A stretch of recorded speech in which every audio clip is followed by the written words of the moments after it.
rồi vay cô nhá cái gì côn thơi cơ tế vay tầm mình làm thương cao làm nhân thương cao nhất dễ con đừng đi bây giờ bây giờ một phát côn dặn đi biết ơi bật đắt to con ma bắt con đó nữa coi cái nào mua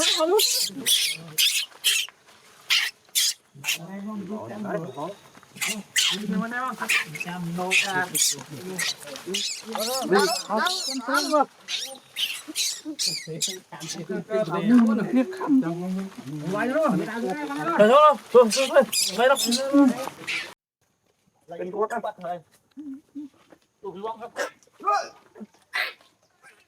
lâu cái này đây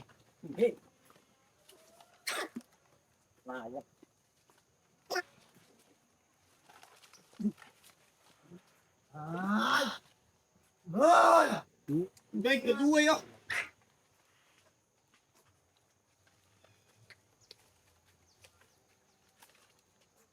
nó đi hết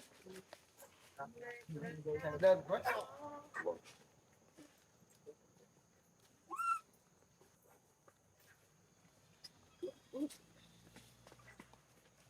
mình chết không gì mình cô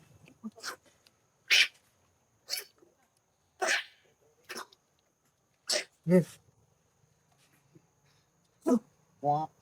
quá bà này đúng không mình xây đấy chẳng mình thấy tao đang qua đây chơi lên màu lớn chụp xong mua người nó biết cái đấy